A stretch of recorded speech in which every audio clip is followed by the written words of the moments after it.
अब वो ज़माना नहीं रहा जब लोग रिश्ते निभाने के लिए अपनी खुशियाँ तक कुर्बान कर देते थे। अब तो वह ज़माना है जब अपनी खुशियों के लिए लोग रिश्ते तक कुर्बान कर देते हैं। मित्रता आवश्यक है, संबंध भी आवश्यक है, परंतु जीवन की हर कठिन परिस्थिति यह दर्शाती है कि अकेले रहने की कला का आना भी इतना ही ज़रूरी है। जो अपना ना हुआ उस पर कभी हक ना जताना, और जो समझ ना सके उसे अपना कभी दुख मत बताना। मन खराब हो तब भी खराब शब्द ना बोलना। बाद में मन सही हो सकता है, लेकिन बोले गए शब्द नहीं। किसी को इतना दुख ना दो कि वो ईश्वर के सामने आपका नाम लेते हुए रोने लगे। मनुष्य के दुख का कारण उसका प्रेम ही है। वह जितना अधिक मोह करेगा उतना ही अधिक कष्ट भी भोगेगा। अकड़ और घमंड एक मानसिक बीमारी है जिसका इलाज कुदरत और वक्त करता है। जिसे पाने को चाहते हो वो हमें अवश्य मिल जाता है। दूसरों को समझना बेशक बुद्धिमानी हो सकती है, लेकिन खुद को समझना ही जिंदगी का असली ज्ञान है। रोना बंद करो और अपनी तकलीफ़ों से खुद लड़ना सीखो, क्योंकि साथ देने वाले भी शमशान से आगे नहीं जा पाते। मूर्ख ज्ञानी से नहीं सीख पाते, परंतु ज्ञानी मूर्खों से बहुत कुछ सीख लेते हैं। किसी को दर्द देकर अगर आपको भी दर्द होता है तो समझ लेना आपकी आत्मा में परमात्मा विराजमान है।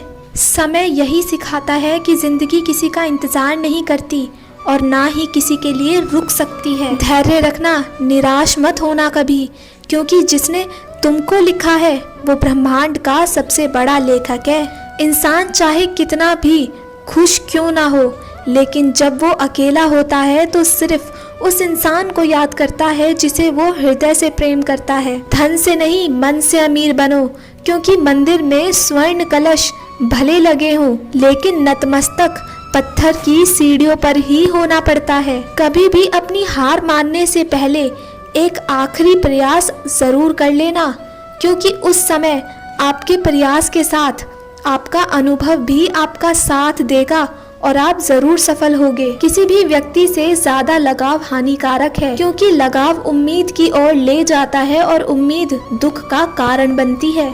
झूठे इंसान की ऊंची आवाज सच्चे इंसान को खामोश कर देती है, लेकिन सच्चे इंसान की खामोशी झूठे इंसान की बुनियाद हिला देती है। अगर कोई तुम्हें अपनी तकलीफ बताए तो उसे ध्यान से सुनो, क्योंकि आप सिर्फ सुन रहे हो लेकिन वह महसूस कर रहा है। समय का समाधान इस बात पर निर्भर करता है कि हमारा सलाहकार कौन है।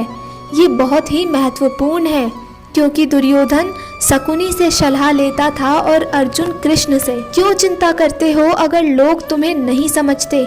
वास्तव में तो तुम्हें चिंता तब करनी चाहिए जब तुम स्वयं को नहीं समझ पाते। जब मन परेशान हो तब कुछ मत किया करो, बस आंखें बंद करके श्री कृष्ण का नाम लिया करो।